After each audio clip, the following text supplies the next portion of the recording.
میں اب تو ایسا ہو گیا کہ کل تک تو مولوی آتے تھے اس معاملے میں، اب آج کل ایسے بھی آ رہے ہیں انجینئر ٹائپ کے لوگ۔ پاکستان میں ابھی اس وقت ایک پیدا ہوئے انجینئر مرزا علی نام ہے جن کا، پلمبر بولتے ہیں ان کو لوگ۔ اب آئیے ذرا ان کا معاملہ دیکھ لیجئے، آج کل نوجوان ان کو بہت سن رہے ہیں۔ یہ اتنا بڑا گستاخ ہے کہ صحابہ تو اس کے سامنے کوئی، پنجابی میں ایک جملہ کہتا ہے یہ بدبخت شخص، بابے شے کوئی نہیں، امام شے کوئی نہیں، اولیاء شے کوئی نہیں، انبیاء شے کوئی نہیں۔ شے کوئی نہیں مطلب یہ کوئی چیز ہے ہی نہیں، کچھ بھی نہیں ہے، زیرو ہے۔ ابتدا اس نے علماء کی توہین سے شروع کی، پھر ولیوں تک پہنچا، پھر اماموں تک پہنچا، صحابہ تک پہنچا، اب تو معاذ اللہ رسول اللہ تک پہنچ گیا۔ اب بس وہ دن باقی ہے کہ جس دن یہ اللہ کی شان میں بھی، اور کئی جگہ اللہ کی بھی شان میں توہین کیا ہے۔ اب یہ کل یہ نہ بول دے خدا نہ خواستہ کہ اب اللہ بھی کوئی شے نہیں، معاذ اللہ۔ اس کے توہین کے انداز ایسے ایسے کہ اگر اس پہ سنائے تو گھنٹوں لگ جائے۔ آئیے رسول کے بارے میں بدبخت کیا کہتے ہیں۔ مجھے مولانا اسحاق صاحب کا وہ جملہ ہمیشہ یہ آیت پڑھتے ہوئے یاد آتا ہے۔ بعض اوقات تو وہ فی البدی ایسے جملے بولتے تھے جاندار۔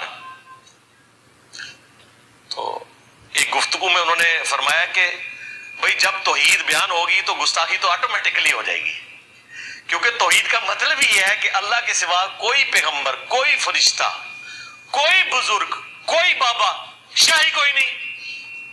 توحید کا تو مطلب ہی یہی ہے کہ کوئی انسان اپنا پیشاب بھی نہیں روک سکتا، خواہ وہ پیغمبر ہو یا ہم انسان ہو۔ انسان اپنا پیشاب بھی نہیں روک سکتا، خواہ وہ پیغمبر ہو یا ہم انسان ہو۔ یہ مولانا اسحاق ایک اہل حدیث تھے جن کو اپنا استاد بولتا ہے، وہ بوڑھا تھا مر گیا۔ مولانا اسحاق ایک جملہ بولا کرتے تھے، سب سے پہلے اس جاہل سے میں پوچھتا ہوں، تو کہتا ہے کہ میں تو علمی کتابی ہوں، ہم تو کتاب سے مانتے۔ یہ مولانا اسحاق کس کتاب کا نام ہے؟ بھائی جس کا جو جملہ کوڈ کر رہا ہے، جس کے جملے کو آپ دلیل بنا رہے ہو، تو یہ مولانا اسحاق کس کتاب کا نام ہے؟ یہ بخاری ہے، مسلم ہے، ترمذی ہے، ابن ماجہ ہے، نسائی ہے کون یہ؟ جب بڑے بڑے بابے کوئی شے نہیں تو مولانا اسحاق کون سی شے ہے؟ مولانا اسحاق کہتے تھے اور تو نے اس کے جملے کو بطور حجت اور بطور دلیل بیان کر دیا خبیث نے۔ اور پھر کیا بیان کیا کہ جب بھی توحید بیان ہوں گی، یعنی اللہ کی تعریف ہوں گی، تو انبیاء کی تو خود بخود گستاخی ہوگی۔ بھائی میں نے بھی توحید آج کے جلسے میں بیان کی، کہیں نبی کی توہین ہوئی اس میں؟ ارے خدا کی توحید جب بھی بیان ہوں گی، اللہ کی تعریف بیان ہوں گی، اور اللہ کی تعریف کے ساتھ ساتھ خود پیغمبر کی تعریف ہو جائیں گی، اور وہ ایسے ہوں گی کہ رب تبارک و تعالیٰ جب اتنا عظیم ہے کہ جس کی توحید کا یہ عالم ہے، جس کی شان کا یہ عالم ہے کہ جس نے بغیر ستونوں کے آسمان بنائے، جو آسمان سے بارش برساتا ہے، جو درختوں سے پھل نکالتا ہے، بیجوں سے درخت اگاتا ہے، درختوں میں پھل لگاتا ہے، پھلوں میں بیج پیدا کرتا ہے، پھر بیج سے درخت پیدا کرتا ہے، جو زندہ سے مردے کو نکالتا ہے، مردے سے زندے کو نکالتا ہے، بے شمار اس کی توحید پر، اس کی خوبی اور اس کی جو ہے تعریف پر قرآن کی آیتیں موجود ہے۔ جب یہ باتیں بیان ہوتی ہے تو پیغمبر کی بھی تعریف آ جاتی ہے کہ جب بنانے والا اتنا عظیم ہے تو بننے والا کتنا عظیم ہوگا۔ آپ کو اپنے ابا کی تعریف بیان کرنا ہے تو کیا ابا کی تعریف کے لیے آپ کو چچا کی توہین کرنا پڑتا ہے؟ آپ کو کہنا ہو کہ میرے والد صاحب بہت عقل مند ہے تو آپ یوں کہتے ہیں میرے والد صاحب بہت عقل مند ہے، میرے چچا ایک نمبر کے بیوقوف ہے۔ یہ کیا بات ہوئی بھائی کہ جب بھی اللہ کی تعریف بیان ہوں گی تو پیغمبر کی تو توہین ہوں گی کہ اللہ کے سامنے تو پیغمبر کوئی شے نہیں۔ یہ تقوت الایمان والی بولی ہے کہ مولوی اسماعیل دہلوی نے بھی یہی کہا تھا کہ اللہ کی شان اتنی بڑی ہے کہ اللہ کی شان کے آگے تمام انبیاء ہو، چاہے مقرب ترین فرشتے ہو، چمار سے زیادہ ذلیل ہے۔ یہ کتاب موجود ہے جس میں بات لکھی ہے، یہ تقوت الایمان۔ یہ چھوٹے چھوٹے کتابچے لکھے گئے اور یہ سب بکواسات لکھی گئی ہے۔ اور یہی جملہ جب میں نے ایک مناظرے میں پلٹ کر کہہ دیا تھا ایک ان کے مناظر کو، 65 سال کے خوسٹ بڑے میاں تھے، تو ان کا چہرے کا جغرافیہ بگڑ گیا تھا اور کہنے لگے کہ تم بریلوی ہو، گالی گلوچ کرو گے۔ اچھا، میں نے کہا ہم نے کہا تو گالی ہو گئے، تمہارا مولوی کہے تو توحید ہو گئی۔ ہم نے کہا بھائی تمہارا مولوی کہہ رہا ہے اللہ کی شان بہت بڑی ہے، اللہ کی شان کے آگے چاہے پیغمبر ہو، چاہے فرشتے ہو، مقرب ترین فرشتہ ہو یا تمام مخلوق ہو، اللہ کی شان کے آگے چمار سے زیادہ ذلیل ہے۔ یعنی چمار کی تو حیثیت ہے لیکن ان کی حیثیت چمار کے بھی برابر نہیں۔ آپ کہتے ہیں یہ توحید ہے، اس میں توحید نہیں ہے، تو میں کہتا ہوں کہ اللہ کی شان بہت بڑی ہے. اللہ کی شان کے آگے اشرف علی تھانوی، رشید احمد گنگوئی، خلیل احمد امبیٹوی، اسماعیل دہلوی سور سے زیادہ ذلیل ہے، کتے سے زیادہ ذلیل ہے، کتے کے پیشاب سے زیادہ ذلیل ہے. تو چہرہ بگڑ گیا، کہا گالی گلوچ پر آ گئے اب تو. میں نے کہا میں بھی تو توحید بیان کر رہا ہوں، اللہ کی شان بہت بڑی ہے. یاد رکھیے کسی کی شان بتانے کے لیے دوسرے کی توہین کرنا لازم نہیں ہے. ابو بکر صدیق کی اگر تعریف کی جائیں گی تو علی کی توہین نہیں کی جائے گی. مولا علی کی تعریف کی جائیں گی تو ابو بکر صدیق کی توہین نہیں کی جائے گی. سب کی تعریف اپنی جگہ ہے، سب کی خوبیاں اپنی جگہ ہے. جو خوبیاں ابو بکر میں ہیں وہ مولا علی میں نہیں. بعض خوبیاں مولا علی میں، وہ بعض خوبیاں جس کے متعمل جو فضائل، بعض فضائل جو علی کے ہیں وہ ابو بکر کے نہیں. لیکن یہ ہے کہ اجماعی عقیدہ یہ ہے کہ تمام صحابہ میں سب سے افضل سیدنا ابو بکر صدیق ہے. ہر فضیلت کے وہ جامع ہے نبوت کے سوا.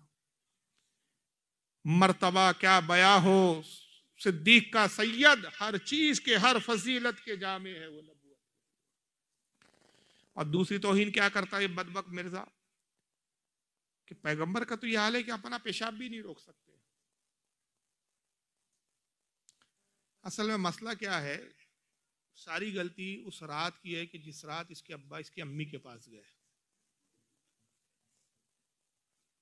کاش اس رات اس کے والد صاحب تھوڑا سا صبر کر لیتے، یہ نتیجہ برآمد نہیں ہوتا. یہ ایک جذباتی کیفیت آ جاتی ہے نا جب ایسے نمونے پیدا ہو جاتے ہیں تو بڑی تکلیف ہوتی. کاش اس وقت ایسے لوگوں کے جذبات کنٹرول میں آ جائے اور ایسے نمونے ہماری امت میں آنا بند ہو جائے.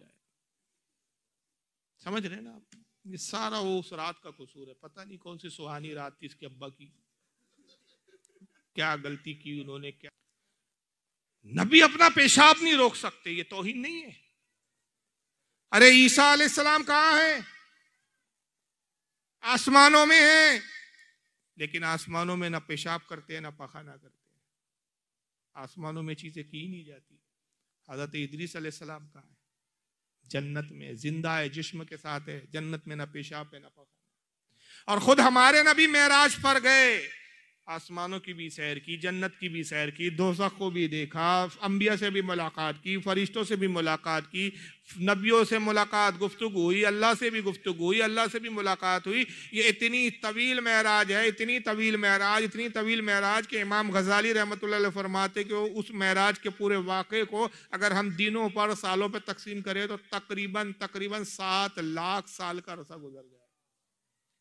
آسمانوں کی موٹائی 500 سال کی راہ، آسمانوں کے درمیان کا فاصلہ 500 سال کی راہ. یہ معجزہ ہے نبی کا کہ گئے، وضو کر کے گئے، بستر گرم چھوڑ کر گئے، کنڈی ہلتی بھی چھوڑ کر گئے، آئے تو وضو کا پانی پوری طرح زمین میں جذب نہیں ہوا. بستر گرم کا گرمی تھا، دروازے کی کنڈی ہل رہی تھی تو ہل ہی رہی تھی. وجہ کیا تھی؟ بھئی آپ کوئی یہاں پر اختلاف کرے گا، آپ سے اعتراض کرے گا، بات نکل گئی. حالانکہ موضوع معراج النبی نہیں ہے، بات آ گئی تو ایک عشق کی بات ہے، رسول کی عظمت کی بات ہے، تو عرض کرتا چلوں.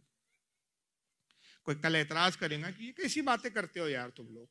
ایک طرف کہتے ہو آسمانوں کی موٹائی 500 سال کی راہ، جنت اتنی بڑی کہ اس کے دروازے 8 دروازے، ہر دروازوں کے بیچ میں جو فاصلہ ہے، ایک گھوڑ سوار تیز رفتار سے گئے تو 5000 سال لگ جائے دوسری اس چوکٹ سے اس چوکٹ کو پہنچنے کے لیے. پھر کہتے پوری جنت بھی دیکھ لی، دوزخ بھی دیکھ لی، سب ملاقات ہو گئی، یہ ہو گئی. گئے تو کنڈی ہل رہی تھی، آئے تو کنڈی ہل رہی تھی، پانی وضو کا جذبہ نہیں ہوا تھا، جو کا تو تھا. یہ کیسے ہو سکتا ہے اتنے کم وقت میں؟ پھر یہ ساری کائنات کی سیر کیسے ہو سکتی ہے؟ تو اس کا بڑا مختصر سا جواب ہے، بس ایک مثال میں آپ کو بتاتا چلوں. آپ کے گھر میں گھڑی ہوتی ہے ٹائم بتانے والی، وال گھڑی دیوار کے اوپر، اس کا سیل ختم ہو گیا، اس کی بیٹری ختم ہو گئی، گھڑی رک گئی. مان لیجئے 6:35 پہ گھڑی بند ہو گئی، 6:35 پہ گھڑی بند ہو گئی، سیل ڈاؤن ہو گیا. اب آپ نے سیل نہیں بدلا، 1 سال تک گھڑی میں سیل ہی نہیں ڈالا. بتائیے گھڑی کا کانٹا کہاں رکا ہوا رہے گا؟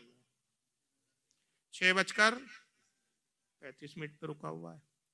1 سال کے بعد اچانک آپ کو خیال آیا یار گھڑی فالتو رکھی ہوئی ہے، چلو اس کو چالو کرتے. اپنے بیٹے سے کہا، آپ نے جاؤ بیٹا ذرا ایک بیٹری لے کر آؤ، سیل لے کر آؤ.